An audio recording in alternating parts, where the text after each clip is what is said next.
on BBC Sounds.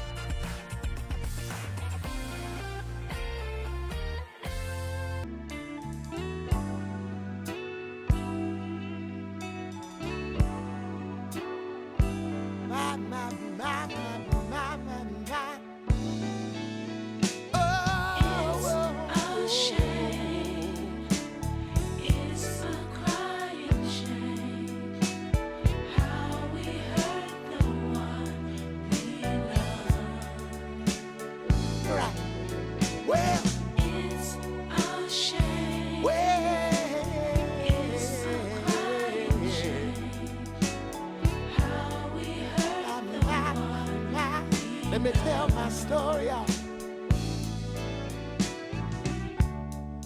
I had a friend named Jack,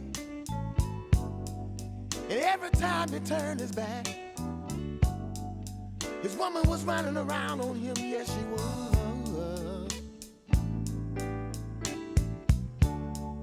Now she promised him she would always be faithful, but that's not the way that it was. She didn't treat him right, you see. She did everything she could with every man that she could. And one day Jack found out, and this is what he did. He broke down, he got on his knees and said, "It's a shame the way you treat this man. And I've been so good to you, baby. I don't like the way you treat me, girl. You see, it's a crying shame. The way that people play games. It makes you wanna cry.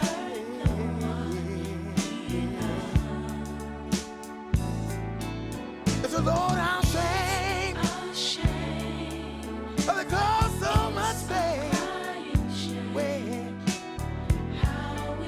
Makes you wanna cry. You see, I had a friend named Jim, and everything she did was against her will. But it was the will of a man. She tried to make him feel good all the time, but you see, it just wasn't right.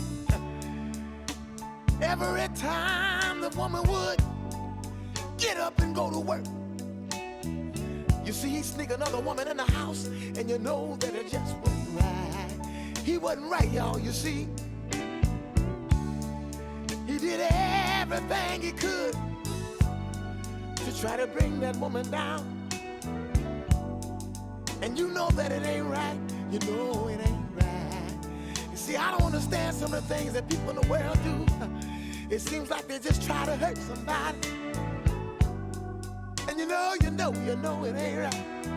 Wow, you know it ain't right. It's a shame, it's a shame, it's a shame, y'all.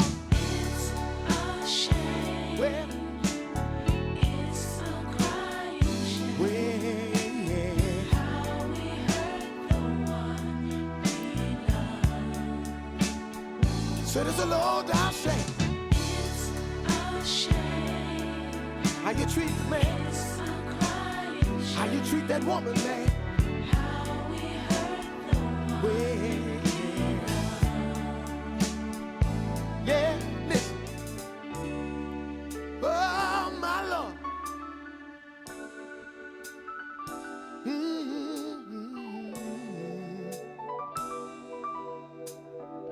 I believe I need somebody to help me sing. It's a shame. It's a shame. Oh, Lord. Yeah. It's a shame. Well. You wanna cry. Wow! It's a shame. Yeah. It's a shame. Will you treat you? It's a shame. Well. Y'all come on and help me sing the song. Help me sing. It's a shame. It's a shame. It's a shame. It's a shame. Yes, it is. You ain't gotta treat nobody like that, man. No, you don't. And you know that it ain't right. Oh,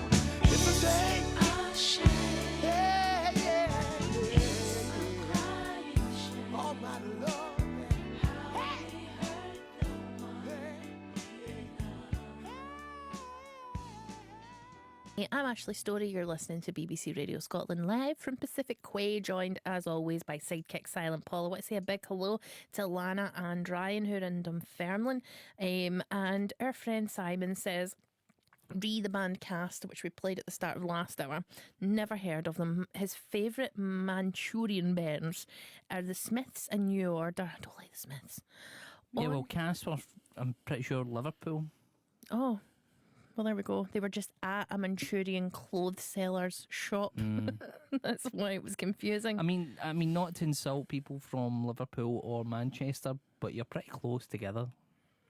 It's pretty much the same thing. Oh, absolutely not. Absolutely not. They're a stone's throw away from each other. That's like saying that Edinburgh and Glasgow are the same thing. We are in the grand scheme Absolutely of things. not. We are in the grand scheme of you're things. wrong. The grand scheme is wrong and you're wrong. Get in touch via text 80295. Maybe and I just like to just feel like I'm one people. We are only one people. It's also your Argentinian footballer's name, Juan People. Do you not think so? It's a good name. That's what I got arrested for, one people. No. Simon continues. On your talk of hairy legs, Ashley, I don't mind a hairy woman, like Chewbacca. I like Nina with her red balloons and her hairy armpits. It's just natural. By the way, I think she mentions Captain Kirk in that song. She does mention Captain Kirk in that song, the 99 red balloons. You and her have got a lot in common then. Hairy armpits, love a Captain Kirk. What else do you need? Also, I like a balloon. They bring a lot of joy to How me. many of them though? Like maybe one's enough. I think when you've got... Oh, she's got a lot more than that. See folk who get a balloon arch. It's too much. You don't need that. You're not a fan of a balloon arch? No, I'm not a fan of a balloon arch. It's not good for the environment, and also if children start bursting them, it's quite frightening. And they're the first to go in a fight. The balloon arch is the first destroyed. It's the first casualty of a brawl at like a christening. But that's pretty good because then it's nothing expensive's getting damaged. I'm sorry, do you think balloon arches are cheap? Depends where you go. They cost a lot of money. But no, I've got a balloon guy. we've already... You do not have a balloon guy, you're a liar. And we've already got one subject that had nothing to do with what we were talking about, which is Americans' version of Scottish food. And if we now add balloon arches, get in touch. Come on, we've this is the new thing. Patrick in America has been in touch to tell us about his local eatery, which had a Burns night in Maine, United States. He's only been listening for a while, but we're both now part of his Friday night routine, and thanks for all the great banter. But Patrick sent us, it's from the Drouthy Bear. Other bars in Maine are available. I think this one's closed now. Okay, but their menu for their Burns supper looks elite. Top tier, not very Scottish. I was about to say, can we read the first one? So this is the Scottish food. Yes. Hashtag Scottish food Yes. for Burns night. What's the first meal? Lobster, which is Read the first bit of it. a Yorkshire pudding. no, but a Yorkshire pudding with lobster, parmesan, and black truffle. I don't care. What would, if a toad in the hole is a sausage in a Yorkshire pudding, what is a lobster in a sausage in a Yorkshire pudding called? That's like a prince. No, never mind. Do I finish that sentence? Never mind. Confit of lamb belly, black pudding, Scotch egg. So that's delicious. A black pudding Scotch egg. Though we did look up the origin of a Scotch egg, and our Scotch egg Scottish, Paul? No. They No. might also be from Yorkshire. But is a Yorkshire pudding actually from Yorkshire? I don't know. Well, apparently Fortnum and Mason's invented the cold Scotch egg for weary travellers. No, but then there's other places that say it was invented before that. Yeah, in But Yorkshire. There's nothing that says it was ever invented in Scotland. I don't think it might have haggis- even come from India. like India. Yeah, and So- it was Mrs. Beaton who was the first to suggest they roll it in bread crumbs. So before it was just like sausage with an egg in the middle. Who's Without Mrs. Beaton? I don't know who that is. the lady who she did one of the first Good Housewives. She was like the Delia Smith of her day, back in like the olden days. Did she not teach you to type? No, that was Mavis Beacon. All these helpful ladies with similar names.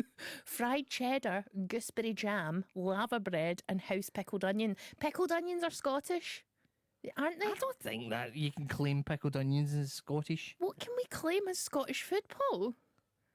Don't say haggis again. I will throw my shoe at you. Also, I don't think haggis is Scottish. They have here beer smoked venison haggis sausage. A rocket puree. We love the word rocket in Scotland. Spice candied parsnip and a lamb tallow sweet potato.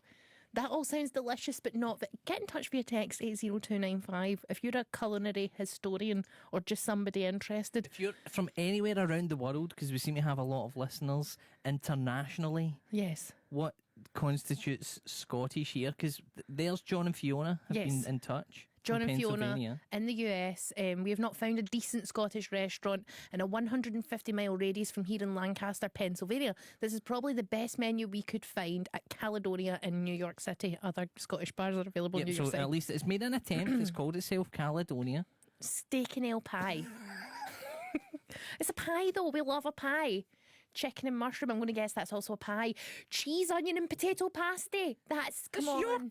That's Cornish. No, that's awful Scottish. That's Cornish. Cheese, onion, and potato is Scottish. Sausage rolls, cheese, onion, and potato pasties.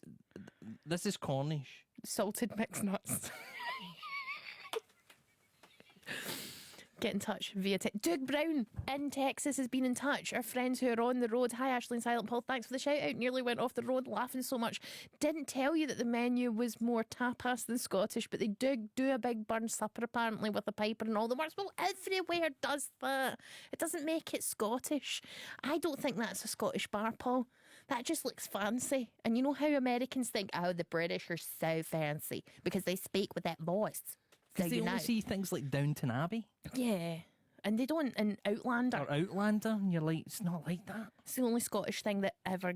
Outlander and Train Spotting, one or t'other. Either you think we're. This is like there was a whole spate of. Did you ever read the story of Japanese tourists would go to Paris? Yes. And then would get like actual depression. Yes, They would because it was get heartbreaking. diagnosed with depression because Paris was not like How what it's they been made saw out to be. in the movies. No. This is what it must be like for Americans who come over here. Because when Bogey and Bergman were like, we'll always have Paris, they didn't mention like an angry French guy smoking and being mean to them. And shouting at them to hurry up when they want to order from the boulangerie. That's not mentioned in that film. Get in touch via text 80295. Let us know. Were you sad after you went to Paris? Here's Lamb with the Wake Me Up Before You Go Go.